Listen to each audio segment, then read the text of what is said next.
It is ridiculous and it is against the laws of nature that we can have somebody sitting pretty who takes home more money than the credible entrepreneur who is doing actual production of goods and services.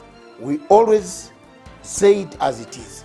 It is only in this country that when a thief is arrested, you hear elders from their tribe saying, he is our son and he is our thief. If you are deviant Yes. and I call you leader, probably you are already a leader, but you are leading in the wrong direction. We want to see the role of the youth Yeah. in the security, Yes. governance, Yes. and development. The youth that I meet and work with here, you know, we call them the millennials and X's and Y's, this and that. They don't necessarily want to live like their fathers and grandfathers, do business like their fathers and grandfathers. They're more independent, they're better educated, and they're the ones that are making everything move in this region. We look at the issues, we talk about issues that impact people's lives in Africa.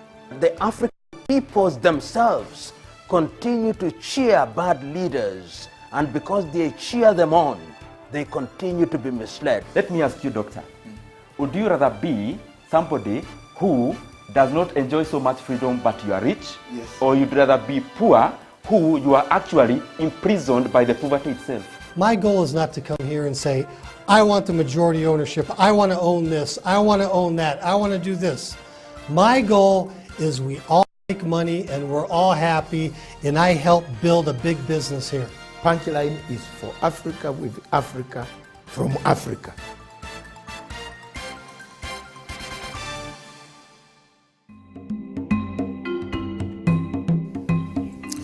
Today, thousands and thousands of Africans and many countries in Africa have conflicts. Notably, from Libya, Cameroon, Nigeria, Biafra, and the Boko Haram, to Democratic Republic of Congo, of where we have seen a resurgence of the past military and conflicts coming back in that country. Hundreds and hundreds of people have been displaced, killed, maimed, tortured, raped, several of them dying of hunger, starvation, and other natural causes. The fighting seems not to be ending. For the sake of Libya, the Libyan recognized international government is under siege in Tripoli from another faction recognized by Egypt, France, UAE, and other countries. Whereas the one in Tripoli is recognized by the UN, it has been bombarded, has been strangulated, and many millions of Libyans are dying of hunger, lack of water. The water system has been cut off. The bombardment goes on. In Democratic Republic of Congo, we've seen more of active rebel activities returning to the region after some silence has been observed. When we come to Cameroon, we see millions and millions of Amazonians slaughtered. Yet, when you come to Biafra, again millions and hundreds of millions and millions are worried, displaced, tortured by the Buhari regime. Yet again in the north, we see Boko Haram killing, maiming, abducting, and burning down villages in the same Nigeria. When you cross over to Central African Republic, the same is the history that has littered Africa. While all these events are taking shape, Africa is silent.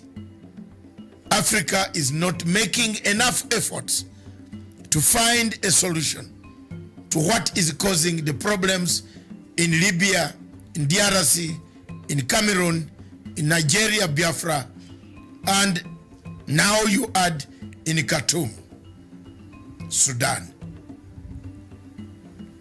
As people die, the people of Africa have no answers, have no solutions. There's nothing to endear to bring an end to the conflicts that have killed Africa.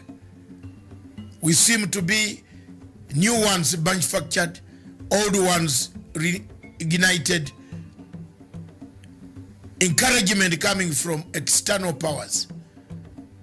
One power that has been seen in the shadows of all these conflicts, especially the one of Libya that has escalated in the Sahara region of Africa, is France.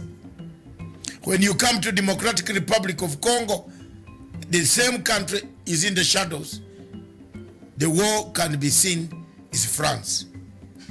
When you come to Cameroon, in Amazonia, the one behind that has the key to bringing peace is France.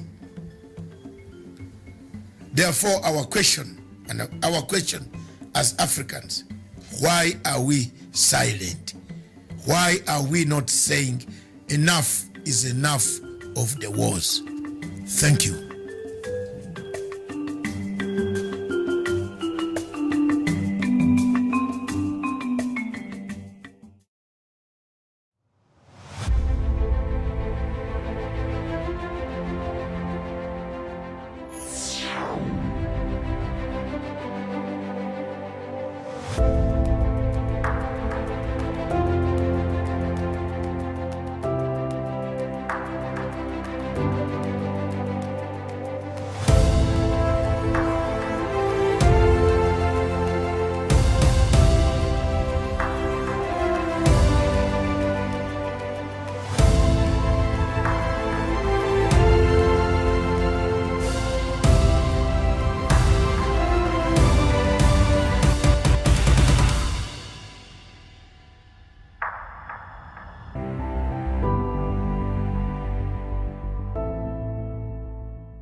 In many parts of Africa,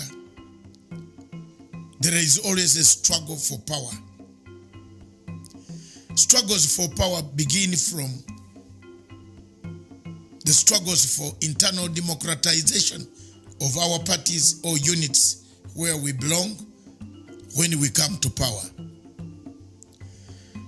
The politics of compensational structure, the politics of deficit, the beginning from a deficit that I had a deficit. I had a deficit before I was born, or when I was born. I found myself in a poor family.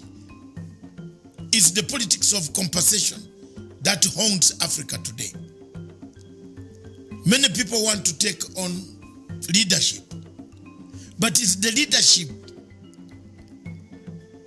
as a basis of where you came from, or the leadership has qualities. My father bought me my first shoe in 1981 from a Mr. Onyango on the street for 60 shillings because he could not afford the butter shoes. Why am I saying this?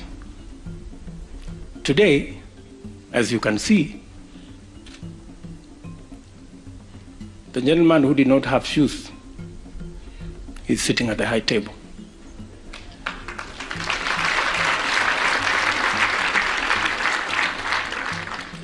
With the son of the founding father.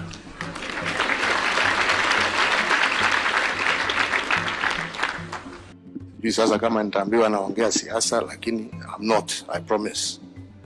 I have no such intention. But, you know, when you hear people out there, you know, they talk, oh, huyu mtu fulani, dynasty hii, sijui dynasty hii. It's not about that. Leadership is not about where you were born. It's not about where you came from. It's not about the color of your skin. It is not about your tribe. It is just about a desire to serve, a desire to do good, a desire to make a difference in the lives of people. And anybody can do that. For a leader to be a leader, he must have qualities. Identify himself with qualities of good behavior, qualities of no corruption, qualities of no hatred, qualities of engagement, discussion with others, collective responsibility, listening to the people. These are the qualities. A leader who delivers does not need to have a background. A leader who delivers can deliver without a background of the rich or the poor. Many people in Africa seem to be misinterpreting that once you are born, you directed God to produce you in a particular family. None of us would have been where we are had we actually had a message from God where we would be born. I therefore look at this as compensational politics. Meritocracy is the answer. Meritocracy gives you the position that you yearn for. Meritocracy delivers you a position. Meritocracy gives you what you are doing for the people of Kenya or Uganda or whatever country where you are in Africa.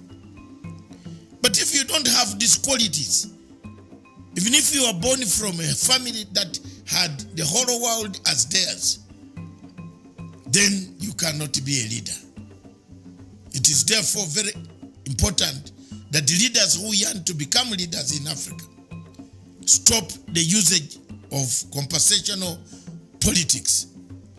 The politics that you want to compensate on others simply because you were poor, simply because you didn't go to a good school, simply because you don't drink in the same place where they drink, simply because you don't eat in that restaurant, simply because you don't have cars. That politics has got syndromes, traits of people who are either corrupt or have hatred or have a problem on itself. I therefore call upon you people to re-examine as Africans that wherever you come from, the background you come from, you are an African.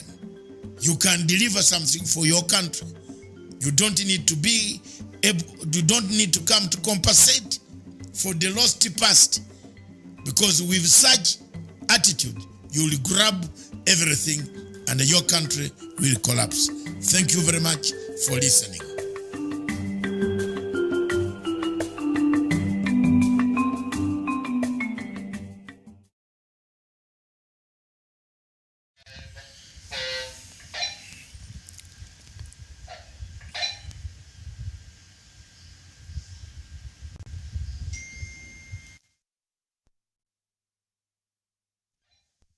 Good evening, viewers. Welcome to Punchline Africa TV, broadcasting all the way from Nairobi, the Republic of Kenya. Viewers, wherever you are in the world, thank you very much for watching us at 8 p.m. Usually on Tuesday and Thursday, we go it night, we go it solo, we bring African news, we dissect the issues that bring chaos in Africa, the issues that make Africa a conflict zone. We look at, put on the people's court, we choose any topic that can bring chaos that we see must be stopped. Tonight, I am privileged to have none other than our special correspondent, special programs editor for Africa and other issues, Mr. Samuel Tawish. Tawish. Yes, Dr. Good evening. Good evening. How are you? How are you? I'm good. I'm okay. Fine, thank you. Yes. Thank you so much. So many things have happened. Indeed. But before that, the topic before us, this show is the People's Court. The people's courts, we bring an issue, we throw it to the public. We allow you as the public to give us opinion. Wherever you are in Africa and Zimbabwe, don't forget we are mourning. We are still mourning the hero, the African icon, whose body will be brought tomorrow. We are still mourning. We are still looking at what happened. What will Africa do? Yesterday or the other day, I told people frankly that if you have a revolutionary party in Africa, prepare. They are coming. Regime changers are coming. Regime changers are on the way. Everywhere in Africa, you see a shaky ground taking place. South Africa, this last week we had a lot of bad news coming from South Africa. A country that we liberated. A country that we helped to put itself in order to help us in the future. It is telling us we are not welcome. We are not welcome. 11:15 p.m. on Tuesday here in the United States of America. Thank you very much. You are watching Kafu Praise. Thank you. For us in Africa, in East Africa, we are 8:15 East African Standard Time. This evening we have a special topic from Kenya. We begin this program every Tuesday from today. We pick a country. Today, as a beginning, we have picked Kenya. And we are going to discuss Kenya. I want to allow Mr. Tawish to test the microphones. And then we see with some breaking news that came out from Kibra. Kibra, Mariga, you can play football, but remember to register early enough so that you are not hit out of a contest of this magnitude. Yeah. What do you think? Very well. Thank you so much, Dr. Masanga, and indeed the viewers who are tuned in. And I think just to begin on that note of the Kibra by-election, I don't really blame even Mariga himself. I blame the people who forced the candidature of Mariga on the people of Kibra, and more particularly to Jubilee Party. Because again, they would have done due diligence to understand that Mariga is not a registered voter, has never participated in terms of voting ever since we began voting in this country. Reports are also coming out, as to when Mariga was born. And ever since then, this guy has never really even bothered to register as a voter. It's only after this seat was declared vacant is when he's running to IEBC to seek to be registered. But again, the IEBC, the Kenyan constitution is very clear, Dr. Masang, on this, that you see, in as much as IEBC has the mandate to continually register voters, they cannot do that during when a vacancy has been announced for a particular constituency, be it a ward or a constituency, because or even or a county or a presidential. Everybody would run to register in order to go and stand in the other constituencies. So because Mariga and the people around him who forced him to contest for this seat were not maybe privy to this, or they are ignorant of the law, they thought maybe they are going to maneuver their way and eventually have Mariga on the ballot. Unfortunately, it has hit a snag, and I think it is over for Mariga. It does not matter what the IEBC Dispute Resolution Board is going to actually to sit and deliberate on this matter, because they are not going to abandon the constitution. That is what it is, Dr. Masanga. First of all, Mariga, football and politics, do they go hand in hand? Apart from George Weah, who actually became a disgrace to Liberians. After playing football, he thought that he could run in Nigeria. Then a few corruption started coming in Liberia. The state has not moved. The lady who had worked hard to bring Liberia from a war-torn zone to a footballer who has let Liberians down. Look at that. You think there is any chance of... There is a dispute... Jubilee is a friendly party. Yeah. I'm a friend of the people of Jubilee. I'm not a voter in your country.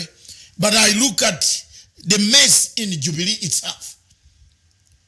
The type of lumpenism that you see surrounding issues is taking us to this topic we are talking about. Yeah. And the topic opens up. This Mariga scandal opens up. Halwale, is Halwale a member of Jubilee Party? When did he get a card? Who sold the card to Mr. Halwale? I have told Deputy President Ruto, every time I go on air, younger man, Your Excellency, younger man, because I'm older than you, I might look like this. You know, part of the problem is my baby's face. Don't ever step near Halwale. There are people who have bad luck. Like a Kofi Annan. Whenever Kofi Annan stepped in Africa, there is bloodshed. In the world. Let me tell you, look at it. Syria, he went to the grave, left Syria zero. Halwale is like a Kofi Annan. You don't touch him. Your election goes down. You show me. Your election goes down. Bad luck. And this man has come to a Jubilee party to confuse.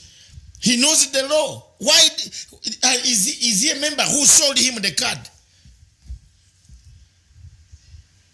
These are some of the mistakes that are being made. And when we talk, we are only correcting. Nobody's denying, nobody's refusing His Excellency, the Deputy President, a slot. In fact, some of us might be hated, but some of us talk the truth. And this truth one day, and I say one day, you will remember my words. Just as I said in 2010, when no Kenyan, on your TV, when no Kenyan wanted to say it, you remember? Yes, I do. I told the people that these cases are fake.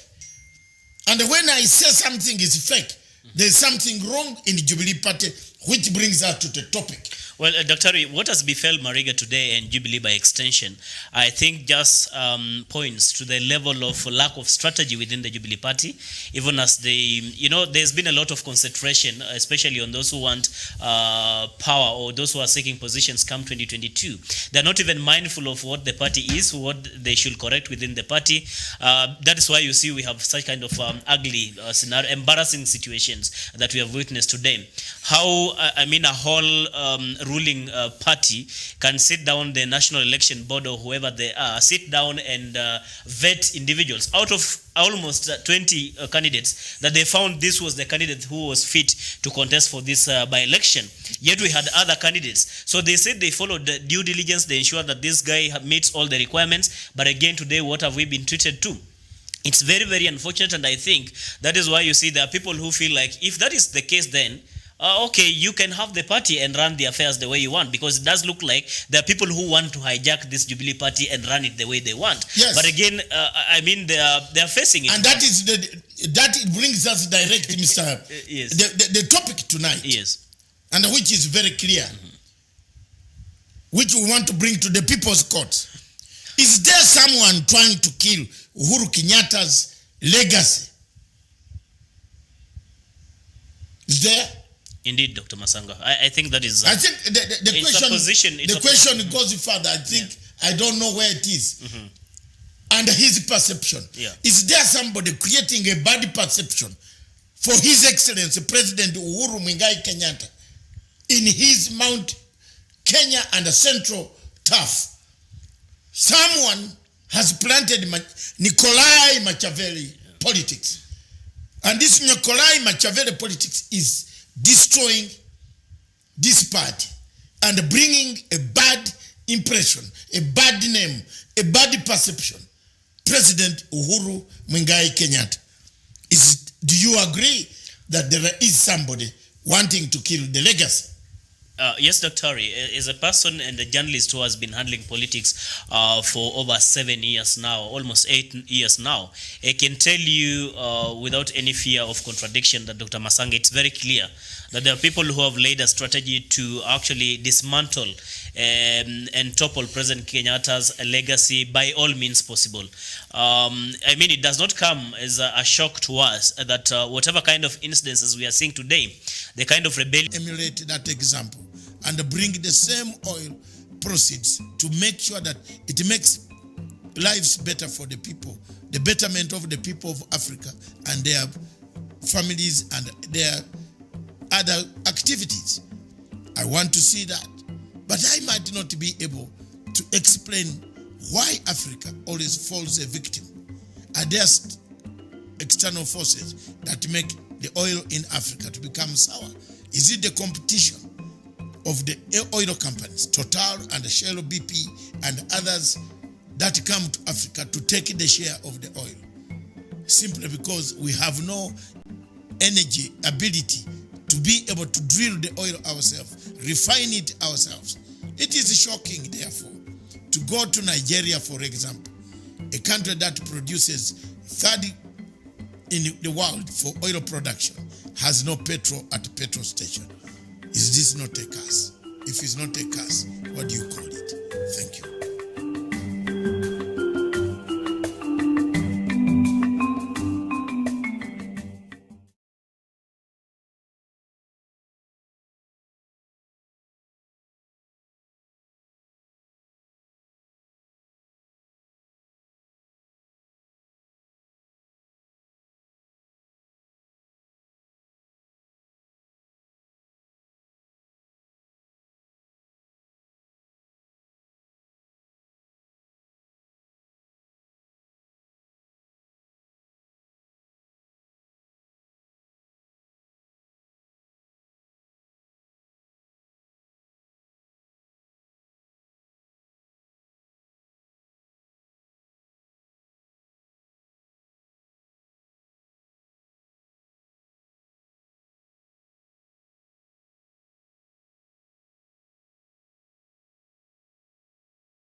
Hiccup, and we fixed it back. This is our show, the greatest show, the People's Courts in Punchline, Africa, broadcasting all the way from Nairobi, the Republic of Kenya. Viewers, we had started on a high note, and we are sorry, technical problem of our satellite picking us created another problem.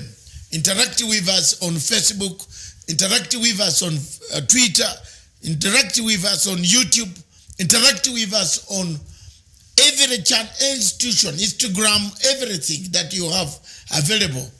Watch us live throughout the world, wherever you are. This is Punchline Africa Television. Together with me in the studio right now is none other than Samuel Tawish Olesisana, special program, special editor for special assignments, investigative assignments. Welcome back. Thank you, Dr. We had gone too far. We had gone to almost going towards 200 per second, and we shall make it. Yeah, you're gonna recover. The topic this evening is there somebody creating a bad perception against the president? Is there somebody planting bad seeds in the president's staff? Is there somebody trying to make sure that President Uhuru Kenyatta does not receive a legacy, does not leave the unity of purpose? He's talking of unity of purpose, leaving a united Kenya, a healing Kenya, a reconciling Kenya, a counting Kenya, a restituted Kenya, a reparated Kenya, a truth-telling Kenya. Is there somebody trying to stop the president from achieving this noble cause? Tawish. Yes. We seem to have a problem. And that problem can be witnessed when you see one MP standing right in the middle on a national television, and he's going to be given even more audience tonight. When he said, Raila, I cannot sell Raila. Raila is a Kenyan. Raila is entitled to be in every part of Kenya. He's also supposed to vie if he wants to vie. But an MP deliberately, single-handedly, with authority, telling the entire Kenyan population that I can't sell Raila in my place. It's a very serious statement. It shook me. We can talk. All of us have problems with Raila. For example, I had a problem with the former prime minister. Since 1982, we have never solved our problems. But we have never gone to that extent of hitting it at each other. We respect each other. But when somebody, an MP, a member of parliament in this country, a man who represents a population, stands and says, I have a problem, I can't sell Raila. What about, look, I want you to flip the other side. How will you get the votes in Raila's stronghold? How? If you go with such a man as your team, campaigning team, how will he address people in Kisumu, Siaya, Migori? You by insulting people? So there is a problem here. And this is why these younger men have to learn how to handle this political situation, which is very fluid. It could lead us. I wrote an article today, I think you saw it. I did. The international community is watching. It's watching. Every word that you spew here is being watched, recorded. We are not very far from where we are. And somebody is soiling the president's name. You see, when Didi Nyoro came out, he again said so many things. He said, we don't care whether you are very rich or you come from where. This is a man we used to employ in this television station and pay him 5,000 shillings per show. Today I'm very embarrassed. And in fact, there is a clip here where I think it should be deleted. Because I don't think I can stand to see a man, a bigot, who's thinking of a tribe that we cannot sell. You can't sell. Raila is not a commodity. It's a human being. If people don't want him, leave it. Let the election, let the day come. Why are people in Jubilee not helping the president to solve the problem of so many difficulties of poverty, ignorance, disease, development, health care? We are not discussing them. Yeah. Someone is destroying the entire legacy. We have 2 years and some few months for people to stand and talk about it. We are still talking about we can't sell this one. We are so and so. The citizens, the electorate doesn't want that tawish.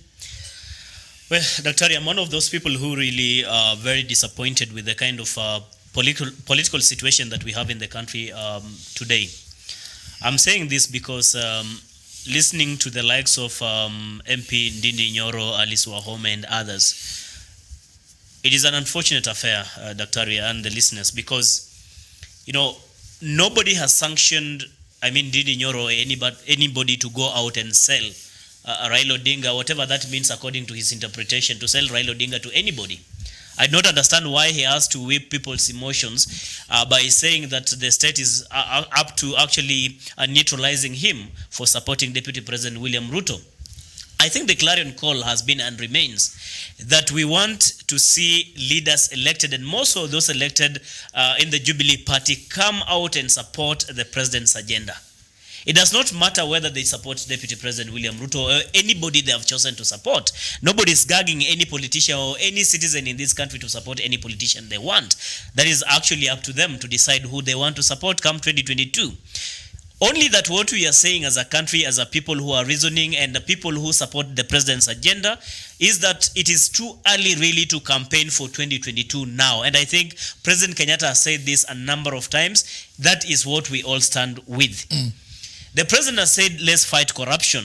It is not targeting any particular community, any particular individual, any region. It's about anyone who is involved in corruption. The president said, we want to succeed in the Big Four agenda. And that is basically what the people who support President Kenyatta and most of those elected in the Jubilee Party should be focused on. And fortunately, the people seem to have been corrupted completely to a point now they're continually engaging in 2022 politics, forgetting that they need to serve their constituents, forgetting that they need to make legislation in parliament, forgetting that they need to do oversight to the executive. Those are the core mandates, the core responsibility that is actually on the shoulders of any particular elected lawmaker in this country. And I think we are completely deviating from that and engaging in side shows and things that do not resonate with our electorates, those who gave us the mandate to serve us in those respective positions. And therefore, Dr. Masanga, I think trying to invoke the president's name every other time in every other situation. Somebody, for example, a case of Ndindi Nyoro, goes to a church in his constituency in Murang'a County. He goes to a church, he causes violence and chaos in that particular place, and still, when the police call for him to come and shed more light or answer to the accusations that is the person who instigated that particular chaos in the church, these people end up actually invoking the president's name and calling people, calling Fred Matiang'i, the interior minister, calling Karanja Kibicho and all other people, calling Raila Odinga, as though it is President Kenyatta, Raila Odinga, Kibicho, or Matiang'i who actually called Ndindi Nyoro to go to that church and cause chaos. So we should not actually go to side shows. We should not entertain this. If you're doing things that are not right, things that are not anchored, or things that are not within the law, then you should be ready to face consequences other than playing the victimhood card. That is what we are seeing with these individuals. Because I listened to their speeches from the time he was actually hauled up in one of the local media houses right here in Kenya, and the time he was actually arrested and when he was released today. The only thing they make every other time that the reason why they are being followed up by the police is because of their association with Deputy President William Ruto. I've never heard President Kenyatta himself or anyone who supports the president come out and say Ndindi Nyoro you are not supposed, or you do not need to support Deputy President William Ruto, or anybody for that matter. They can still support the Deputy President ahead of 2022, but we do not want to see early campaigns that are geared towards sabotaging the President and undermining his legacy of fighting corruption, ensuring that the BBI and the handshake succeeds. And these people have completely lost direction, Dr. Masanga. Moving forward, I think the line has already been drawn. It is very clear.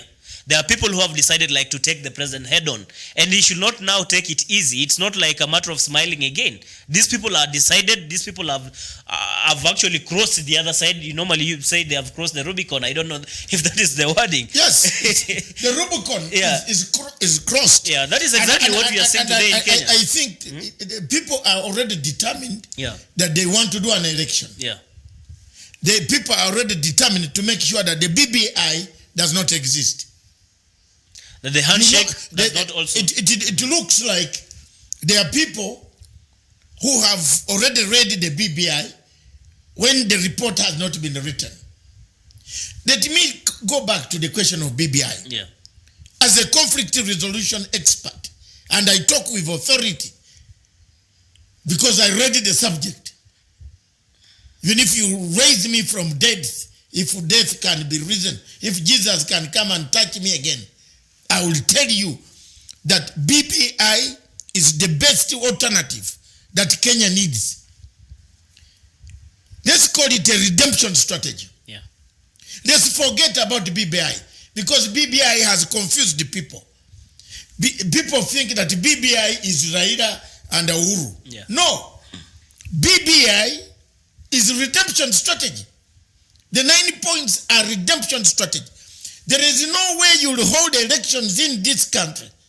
There is no way that you can have peace in this country if you don't change your electoral system. And I've said it, and I continue to say it, whether I'm here or in London or where, or in The Hague or South Africa or Harare, I'll always say it. If Kenya does not change the mechanisms of electing their president, their MPs, they are in chaos. There will always be chaos. The winner will not listen to the loser. The loser will not accept. Yeah. So what the two people did was a redemption strategy, which I've sung from 2012, that after 2007, 2008, and the accrued violence from 1992, Kenya has been experiencing. These are some of the problems that every African country experiences. And this African country called Kenya has gone through it. Every 5 years, there are dead bodies. Every 5 years, there are dead bodies, except even last, there were some before. The first election, you saw how many people. Yeah. Baby Pendo and the rest. So, Kenya needs to change the electoral system, the electoral mechanism, the mechanisms that control the elections to a proportional representation. You see, if we have proportional representation here, we shall not see the Dini Nyoros. You know that? Yes, yes. You not see him because he might not win a seat. With proportional representation, he might not win a seat. Anybody who has studied political science will tell you that is what happens. And that is what is happening today. Proportional representation is the only answer for this country.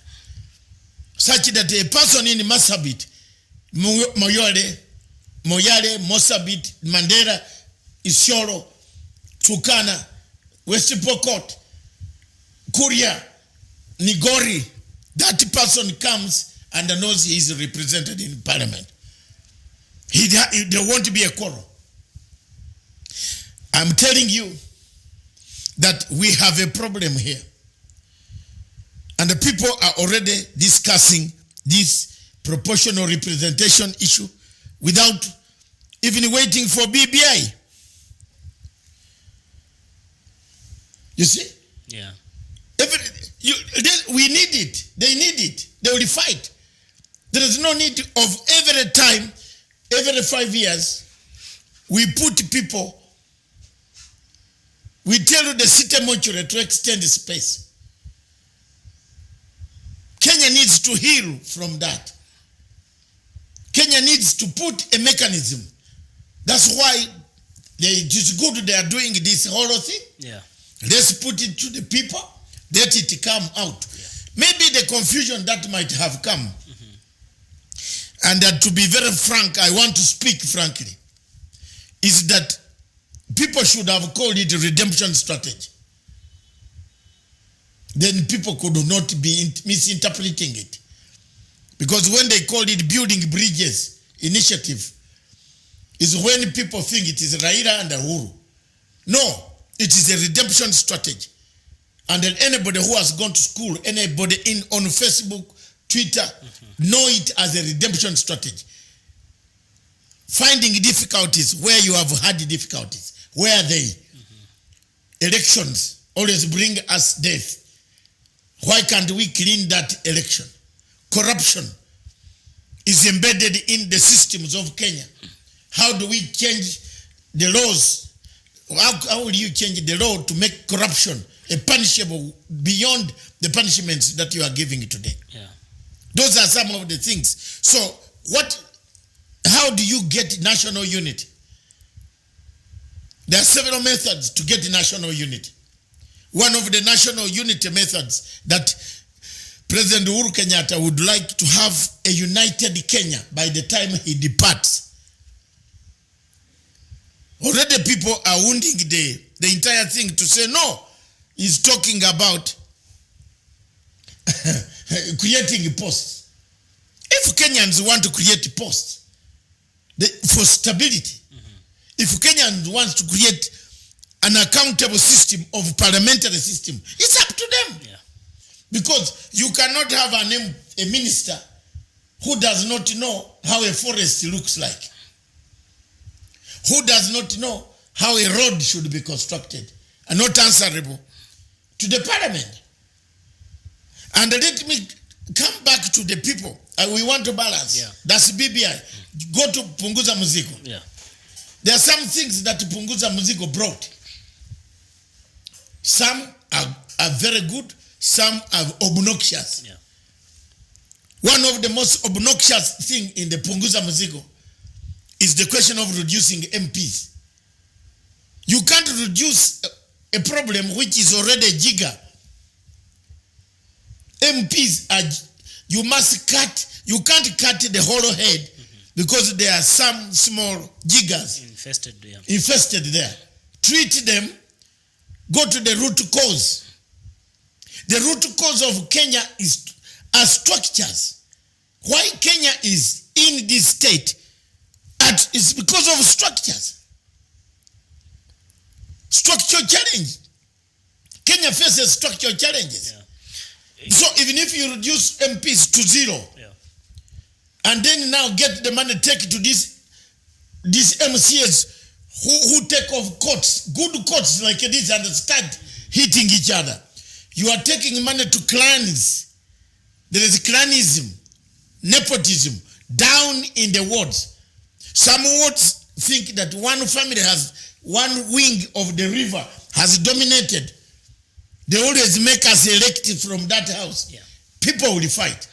So when people say punguza muzigo, even if you punguza to 0 MP and take the money to the rural areas, when the structures are still the same, you will have the same problem. In fact, Dr. Masanga, I just wanted to add on to that point of the BBI now, which its report has not been presented to us yet, and the Punguza Mzigo, or rather vis-a-vis the Punguza Mzigo. I think in my own view, Uhuru Kenyatta should have been the last person really to talk ill of the current constitution we have, if anything, because he's actually one of the architects of this constitution. Is the one who sat as one of those experts to give us this constitution. And when he comes out just a few years later to tell us that we need, one of the things we need to correct in this constitution is the number of MPs, I don't think that is logical. In as much as Kenyans really view issue like we have a very big wage bill in as far as footing all these, lawmakers and maybe the MCAs and the entire government structure is actually a bit heavy on the taxpayer's shoulder. But I don't think that Ekuru Aukot's way is the best way to approach this situation. Second, Dr. Masanga, like you've just alluded, that I also believe there are some aspects, there are some components which are very good in the Punguza Mzigo initiative, which can be consolidated with what we are waiting in form of the BBI recommendation that is going to be presented to the two leaders. But it is hypocritical for leaders to come out and begin speaking negative and bashing and even rejecting a document that have not yet seen it. It speaks of high level of hypocrisy, Dr. Masanga. They should allow this team to complete its work and hand over the report before we can start dissecting, to understand really what does it carry, what is it for Kenyans. But that said and done, Dr.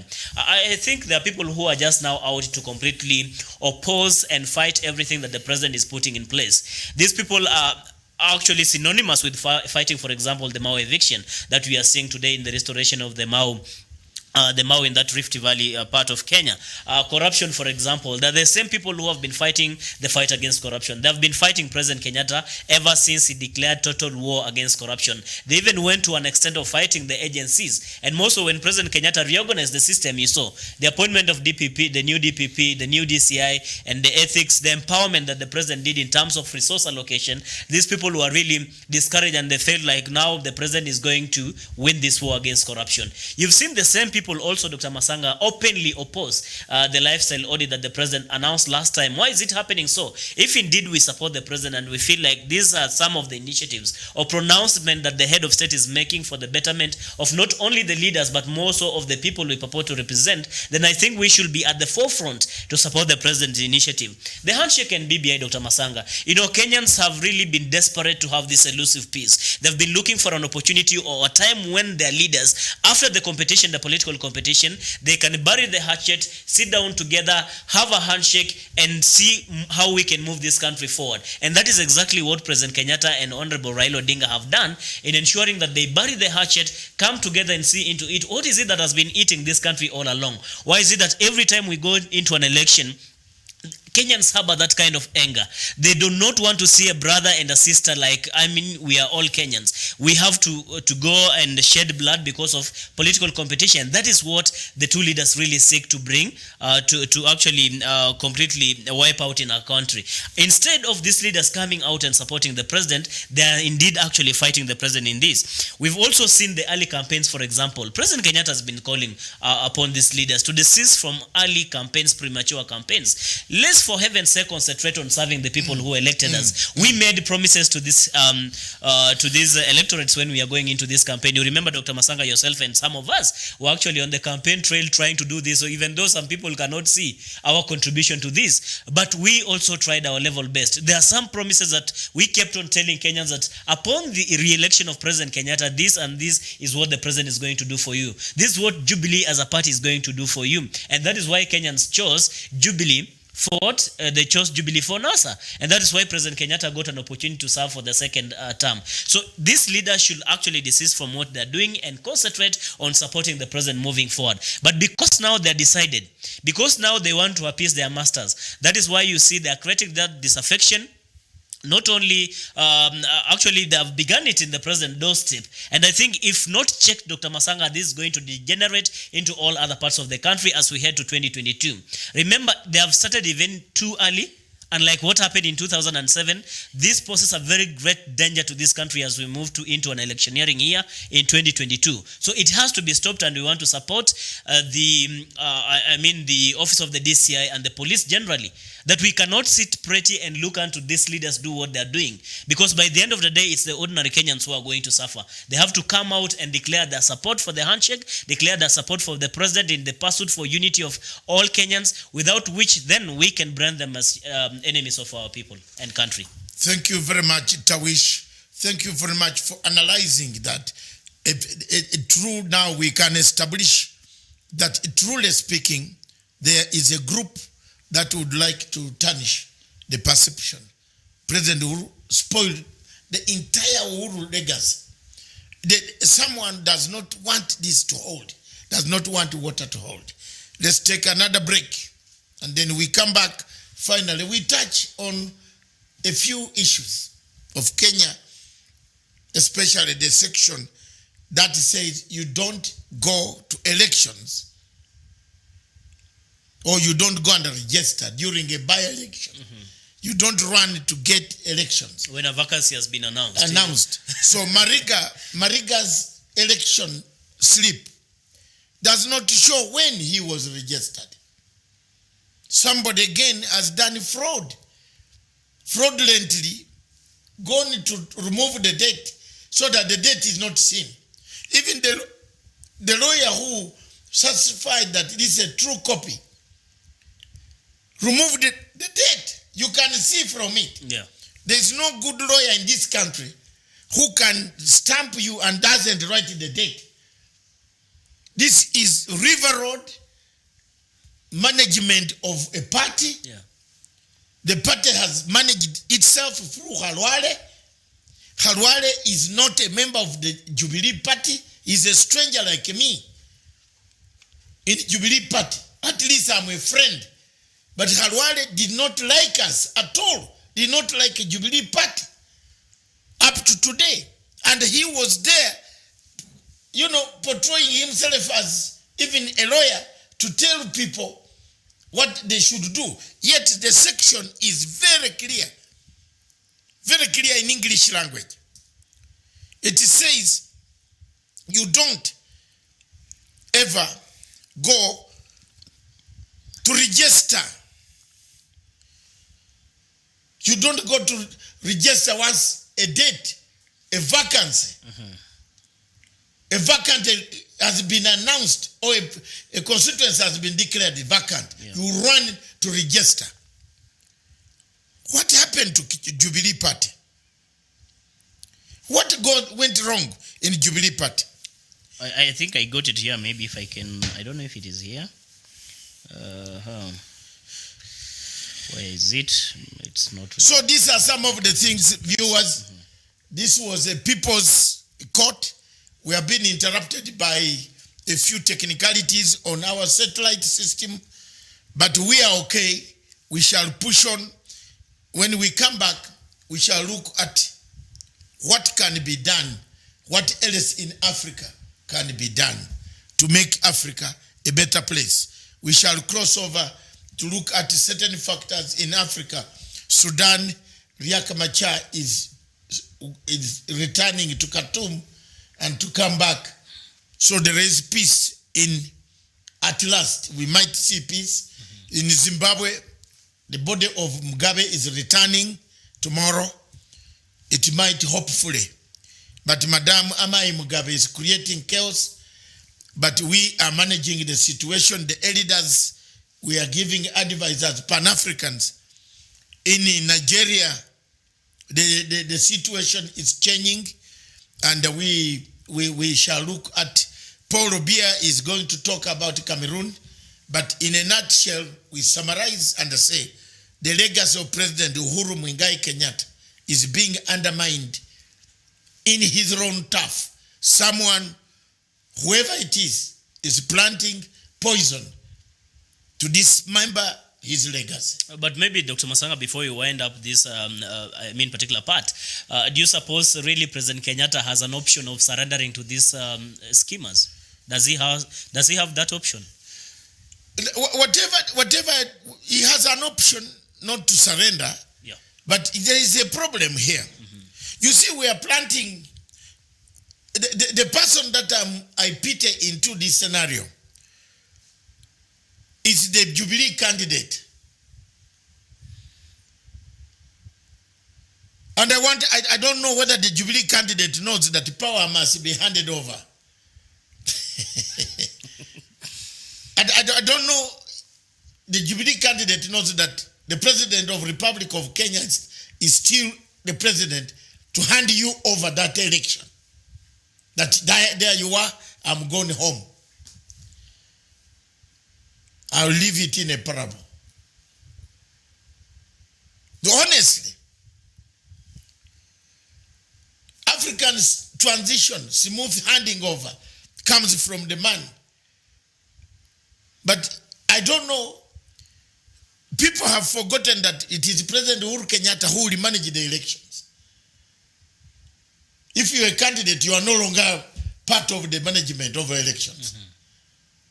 It's the government. And there is an institution called IEBC. The IEBC by 2020 might change. Mr. Chebukati might not be there. If you are fixing your money in it, he can eat it for free. Because he won't be there. These are facts. If you are looking at another Maraga won't be there. He will be gone.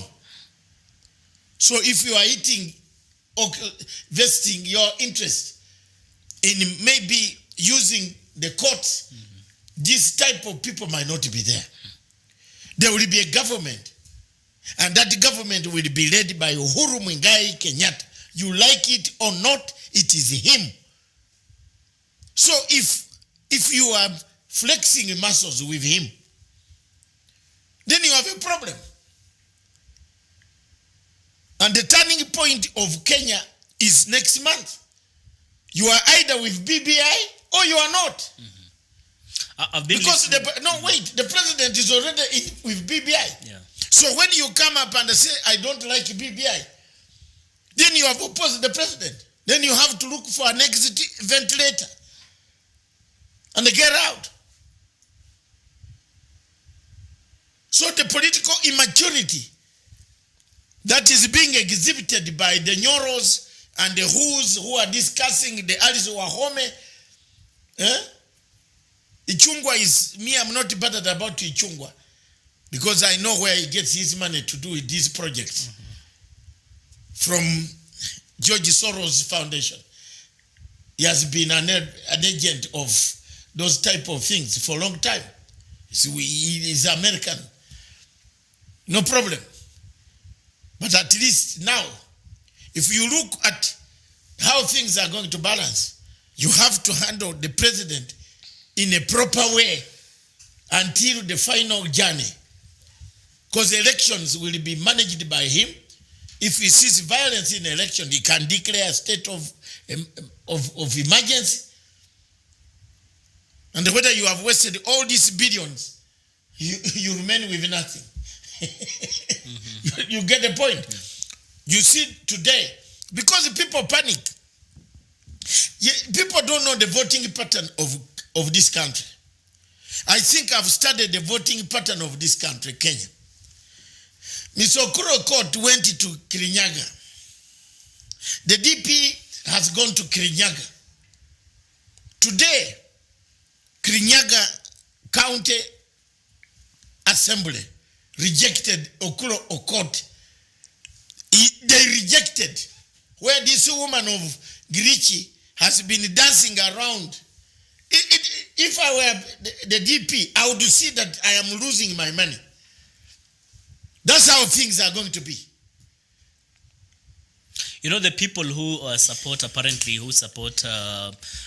Deputy President William Ruto, I do not want to say that, to insinuate that maybe we do not support him, have been trying so much, even creating the chaos that we are seeing, Dr. Masanga, in, for example, parts of central Kenya today, just in an attempt to try and appease him and show him how the ground is hostile to, say, pro-handshake leaders, and how it is receptive to Deputy President William Ruto or Tanga for that matter. And I think it is good if we can realize early enough that that is not how the situation is. Because this is an impression that is just being created. It is something that is just being cooked by these lawmakers, because now they realize that they're losing ground. In fact, I was asking myself, Dr. Masanga, is it possible that you can tell someone that you love or you like chicken, to eat chicken, but you do not like an egg, or you can't eat an egg? How is it possible that I can hear the likes of Alice Wahome and others every other time say they like President Uhuru Kenyatta so much, but everything that President Kenyatta does, they don't like it? How is it possible? So when you look at Alice Wahome is a woman with difficulties. So at the times I have to understand. Yes, you have to understand. Or even spare her. Spare ladies.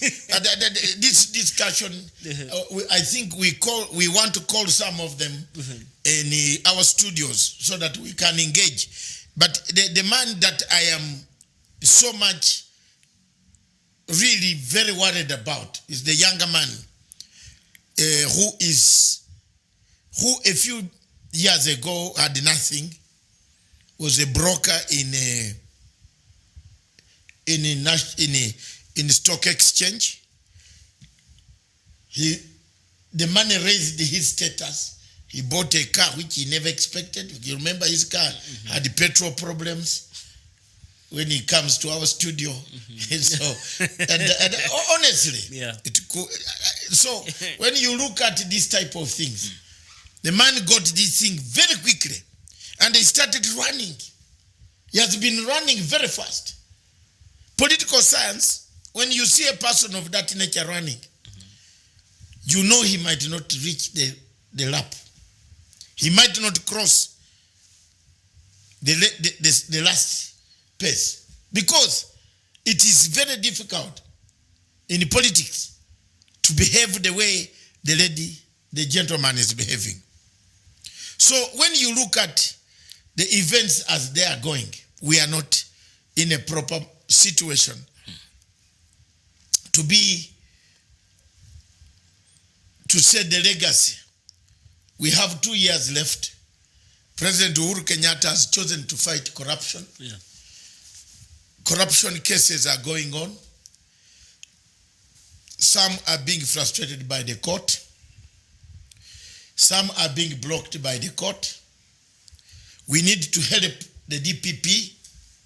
We need to help the DCI to re-engage, to see what particular evidence is particularly there that can fix some people. Since the parliament now is pocketed on Machiavellian principles, they don't have anything much to say. Yeah. The parliament cannot change any law that can imprison anybody today. Yeah. We still have that problem. And I hope one day Kenya will solve that issue, close the whole thing down, and we get what we want.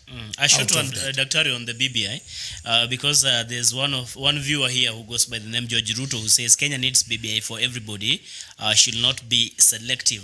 And I think it is only important and fair enough for us to respond to this comment, because there's a feeling in this country that the BBI is exclusive or limited to only Raila Odinga and President Kenyatta. There are people who have even been going around. You remember what happened with Raila Odinga in the run-up to the repeat presidential election in 2017, Dr. Masanga? You and I were really covering these stories, and we are at the heart of it. Raila Odinga went to the podium, I think at the NASA Secretariat, and said he is not actually going to contest the repeat presidential election, yet he could not do the same with presenting officially papers to IEBC saying, I'm not going to contest in this election. And then at the same time, he wants Kenyans to believe that he's actually pulled out of an election, yet he has not formally lodged the complaint with IEBC or said he is not contesting. The BBI or the BBI task force has been going around the entire country before they wound up their job and now trying to actually set the pieces together. I mean, there are people who have not taken an opportunity or a chance to go and present whatever kind of issues that they like or they do not like to be included in the BBI report. What we have been seeing with these leaders is moving around in churches and political rallies and bashing BBI and saying it is not inclusive. He has not had Kenyans' views. Yet, I mean, BBI has been here for over 1 year now, Dr. Masanga. They had an opportunity to go and present the issues they want or the ones they do not want. I had even Deputy President last time actually appeal to Raila Odinga or challenge Raila Odinga to tell the BBI what he wants changed. I suppose even Deputy President William Ruto should be challenged to go and tell BBI what he doesn't want change in this current constitution. No, I think, in a nutshell, yeah, the situation is, this is a party that needs an external surgery. Surgery. That's all. And that surgery is coming next month. Either you are with us, either you are with the president, or you are not. Either you support BBI, which the president of the Republic of Kenya, who was given the mandate, a sword, to lead has got, the direction that he takes is what will matter. Whatever you talk is useless. That's it. If people reject the BBI, the president of the Republic of Kenya still remains the president. Yeah. It will be up to Kenyans. Yes, it is up to Kenyans. Yeah. But you do not be in government. Yeah. Haven't you seen that coming? Are you seated watching? You want to be in government because you will no longer be the supporter of Uhuru Kenyatta. Yeah. You know, people fear to talk about this. The truth is coming. The BBI is to unite the people of Kenya, to bring people together, to live a united Kenya, so that when the president flies to Addis Ababa as a former head of state, he sees Ruto or Raila or Musalia Mudavadi or whoever is seated there amongst the leaders of Kenya, of Africa. He is happy. That's what President Uhuru Kenyatta is saying about the legacy. He's not talking about extending his candidature. If the people of Kenya pass the bill in parliament that the executive is expanded, so be it. It means the term starts. Shall we target this question of a referendum that when does it? There are several ways of doing a referendum. You can do a referendum today, but stagger the results. That's what I told Buhari. Buhari should have allowed the Nigerians, the Biafrans, a referendum and staggered it. And I say, okay, I leave it to the next generation. Yeah. I'm gone. There would be no killings in Nigeria. There will be no bad image. You stagger the results of the referendum. You say, when will it take effect? 2020 or 2023 or 2022. A proper political scientist would wash his hands that way. Yeah. But if the Kenyans, the bill says, immediately the referendum vote is counted, is done, and the returning officer, who is the chairman, announces, it means this administration breaks down. And then Kenya could be plunged into an election.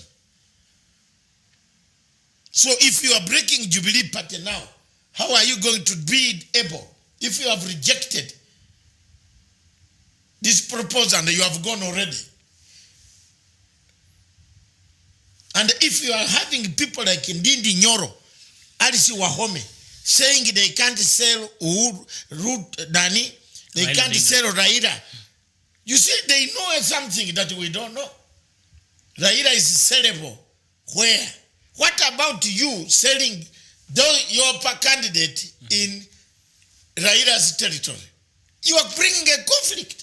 In fact, Dr. Masanga, it is even unfortunate because most of these lawmakers who are opposing the handshake and unity between Raila Odinga and President Kenyatta are relatively young, and they could be harboring ambitions in future. I mean, to become somebody in future. And as far as politics is concerned, they have just begun their political careers. The likes of, Chungwa in Kikuyu, Ndindi Nyoro in Kiharu, and others. These should be the people at the forefront supporting this initiative of President Kenyatta of uniting all the people in the country, so that at least it will be easy even for them in the near future to move around this country and try to solicit votes from the electorates. But if you are behaving the way the likes of Ndindi Nyoro are behaving, how will it be possible for them to move around this country? Boss, it is going to be very difficult for Ndindi Nyoro, especially these guys who have heard what he said yesterday.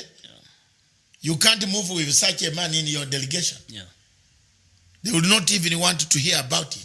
It's very bad politics. You are planting seeds of discord to kill a legacy of Uhuru Kenyatta. All this is to make sure that the part where President Uhuru Kenyatta comes from, first they brought this thing of Mr. Assassination. Nobody pursues the act of assassination anymore. Do you hear about it? It looks like this has been a fiasco. This is a politics of Machiavelli. Machiavellian politics has entered this country. Stuck there, Nikolai Machiavelli cries for Rome when Sicily is burning. The emperor of Sicily, Florence, says, go ye out and help me to do development. You say no and bring development here. Then you say, go to Rome.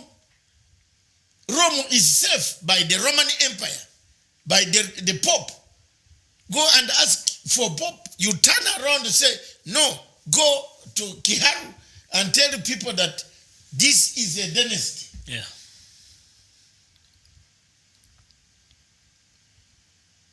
If you look at the formation of dynasties, a dynasty could also be formed by you grabbing money. Yeah. You can also become a dynasty. Yeah. You get my point? Okay. It's very easy. You can become a dynasty by grabbing money. So if you condemn others, but other people will also say, but by the way, you see the mistakes that people are making is seen in Mariga. First, Jubilee's party originally said they don't want to field a candidate. Because of ego, someone says we must fill betting, man, betting. You know, the company betting is associated with the owners. Yeah. I don't know much. You know, you are an I do. You are an investigative officer. I do. Yes. So, Mr. Maraga today is embarrassed. Mariga, whatever it is. I'm used to Maraga. Mariga is embarrassed.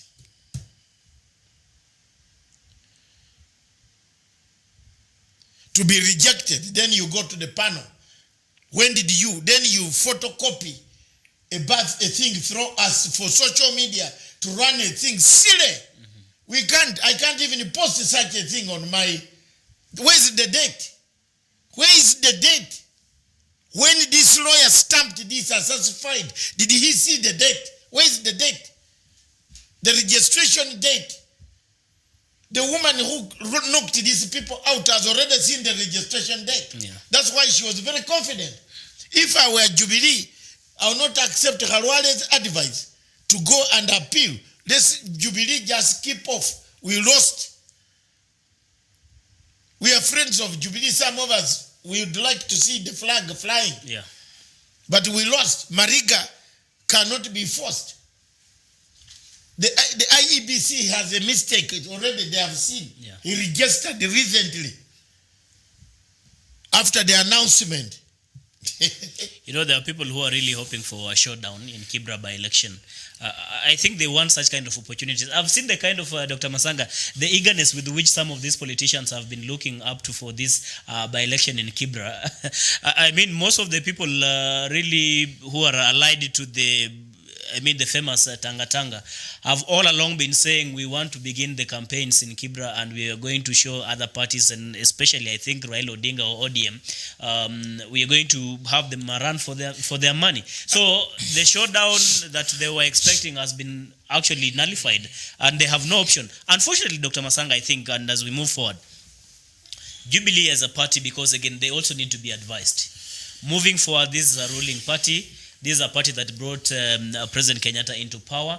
If we can avoid the kind of sideshows that we are witnessing, the kind of flexing muscles, the kind of trying to show the might, trying to disparage and undermine even the people who are serving in office today, because I've seen these lawmakers actually accuse even the Secretary General at some point. And you can see how, Raphael Tuju has handled this matter. Had he not come out, because you also understand with the Kenyan Constitution, you cannot go and contest without the signature of the Secretary General of that particular party. So Raphael Tuju, had he refused to come and actually append his signature on this certificate that was issued to Mariga today, then the blame would have been on Raphael Tuju by accusing him of colliding or colluding with Raila Odinga and President Kenyatta to refuse the candidature of Mariga. But you see, he did what he could. Yes. He did what was required by law, and we have all seen what has happened today. So the entire thing has manifested, and it's a big embarrassment to Mariga and those who really fronted him to run for this by-election. My friend, Donald B. Kipkorir.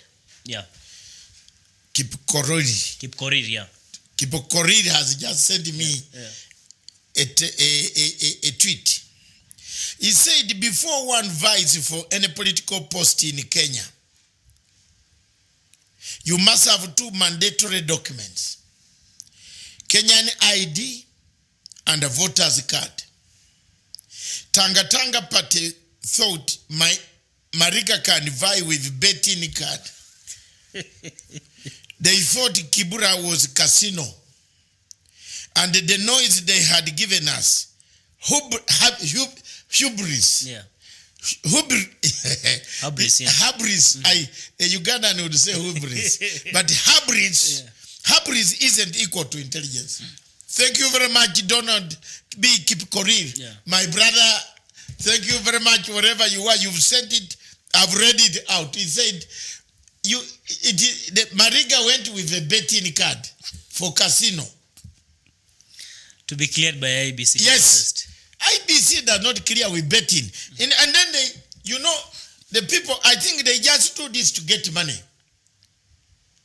Harwale cannot stay somewhere where there is no money. And I've told the DP every time in these things, I tell you, if you want bad luck in Kenyan politics, touch Harwale. He has got something wrong. You have seen every party he has moved with Tangula, this one of the Minister of Devolution, Wamarwa, he has moved this. Aki Soita died when he didn't want to see him. You have a problem. And Harwale is a very... We had an interview with Harwale, with Jeff Koinange. You saw what I told Harwale. Mm-hmm. It has haunted him up to today. I say, was that Intercon? Yes. Mm-hmm. Very powerful interview. Yeah. One of these days we shall play it. Mm-hmm. Let him look at the words I told him. I'm an elder, I'm older than Harwale.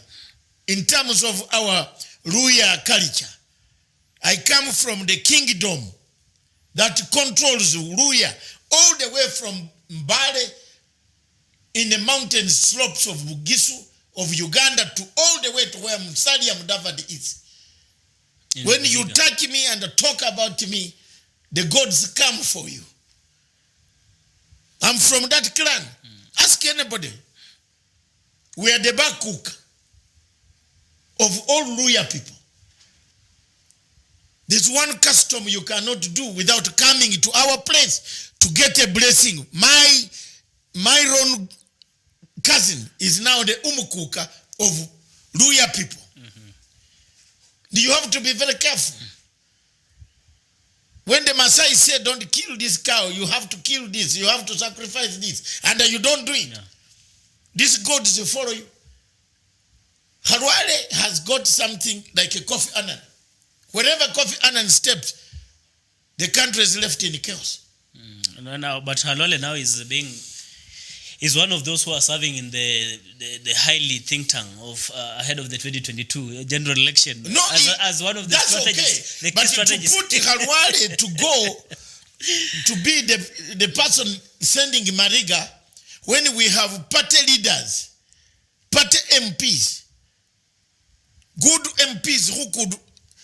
It's a technicality. The guy was knocked out technically. That's why they quickly, after they have got the money, they must have spent a lot of money on Mariga, or we have to train him this. They have those reasons to grab more money. And it was also another opportunity for them to get the money for the campaigns. Yes. The likes of Harwale wanted actually to spearhead this campaign. Campaign for Mariga. And so they were going to be given a few coins. So it is a disaster. Yeah, it's better to be poor like we are. Some of us, we beg to survive. We use the little we have, but we don't go to those extremes. You know, somebody was saying that he doesn't believe in, nobody blackmails. Nobody is blackmailing you. When somebody has done a good thing, just come and say thank you. Yeah. Not blackmail. Yeah. It does not blackmail. Yeah. Because you need the bridge again tomorrow. Yeah. One day. So thank you very much. We want to touch a few questions, one or two African issues in Sudan. Riak was in Sudan yesterday. Yeah. And I thank the people of Sudan, South Sudan, for having welcomed His Excellency Dr. Riek Machar. Thank you very much. Keep the peace process going. Yes, we saw again in South Africa on Sunday, we still saw now groups coming face to face. The Nigerians in South Africa also defending their properties. They have come on the street and the police is always in the middle. Stephen, you have that clip, send it us here for you to see. Police is standing in the middle. Nigerians and other nationalities have sprung up. They have come into the streets to say we are not going to accept you to ban our goods. So it is a showdown. We still have that problem. In Zimbabwe, we have President Robert Mugabe's body is supposed to be flown back, but I'm told from very serious internal intelligence of that country that some haggling is still taking place before the body leaves Singapore. We hope somebody is not using this as a ransom, but let's wait and see, and see what Zimbabwe can do.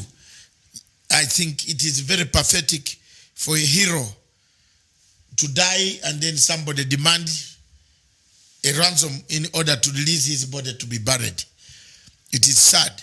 Is it a hospital bill or what is it? I don't, it is not even a hospital. I don't know. But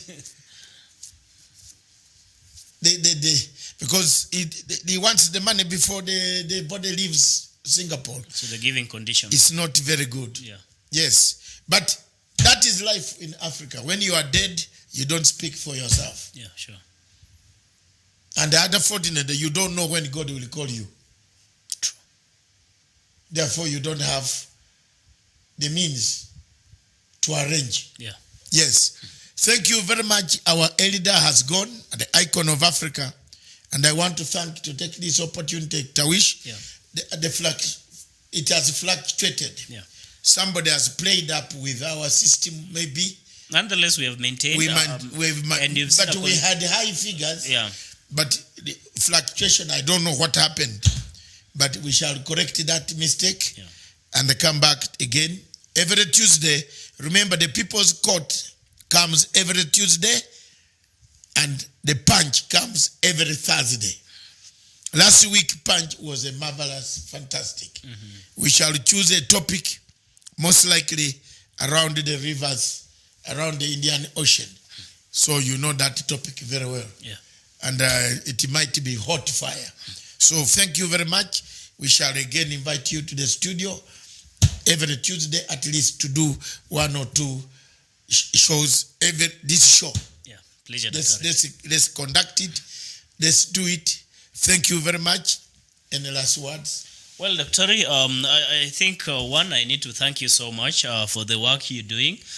Because this work really is being appreciated not only by people in Kenya, but I believe across the entire continent, if not the world, because when you continually remind governments, when you remind oppositions, when you remind our entities in the region and every other person to do that which is right, I think it is a calling and a sacrifice that not any other person can really do it. Not any other person can really have such kind of an infrastructure to run such kind of a spirited a campaign to continually even preach peace. You know, it is even really very unfortunate for Kenyans in Kenya today to continually poke holes on the pursuit for unity when we have a person like Dr. Masanga himself coming here and preaching peace all the way from 2007 up to date. They cannot even appreciate that other people outside there, other people even who are not from Kenya originally, can see the need for Kenya really to maintain the peace it has, or the peace it has enjoyed, or so that we cannot continually have the violence that we have been seeing all along.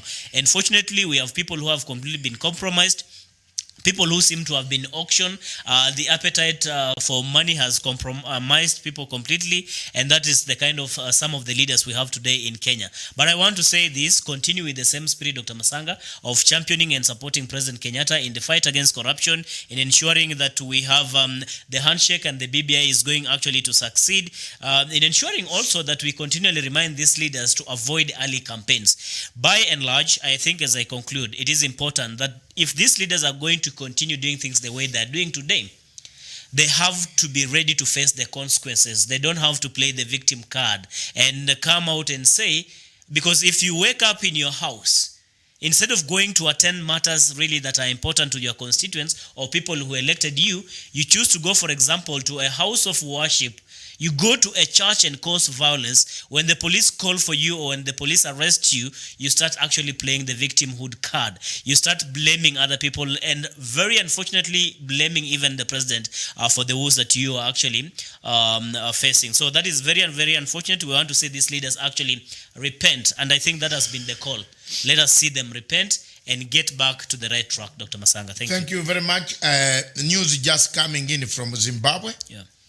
Indicated that the University of Zimbabwe, you remember MDC had called for a rally, a demonstration on Saturday.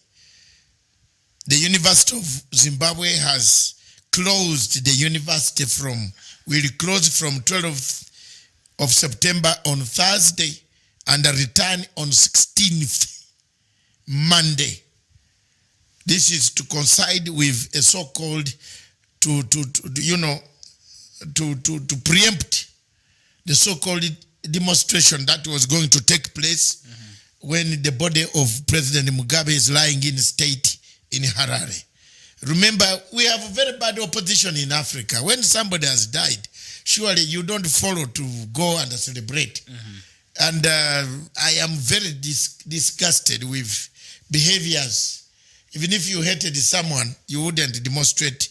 And on that day, when they are burying the hero who made the university workable. So thank you very much. The University of Zimbabwe will be closed from 12th of September to 16th of September. If you have students there from Africa, collect your students and take them to go for the funeral or sit home and watch. Thank you. Thank you. This station, therefore, is for Africa, with Africa, by Africa. Thank you, Tawish.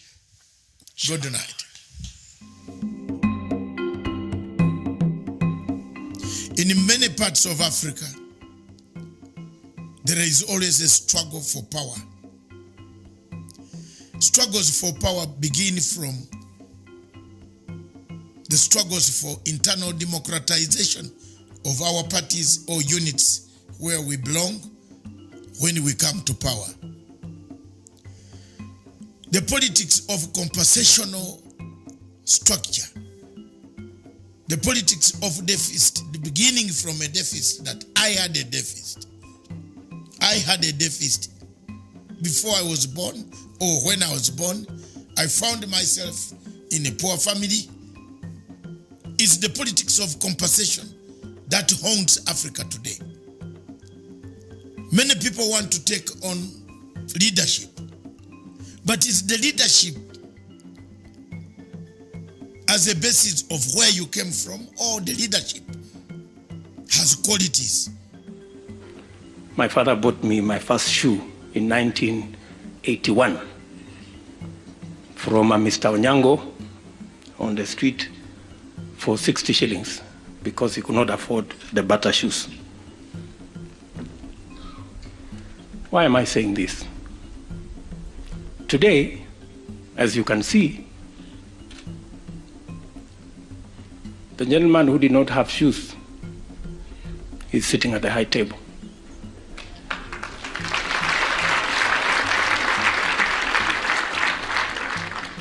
With the son of the founding father.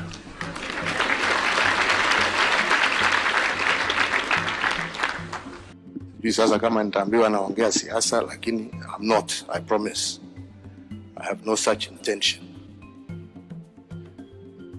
But, you know, when you hear people out there, you know, they talk, oh, huyu mtu fulani, dynasty hii, sijui dynasty hii. It's not about that. Leadership is not about where you were born.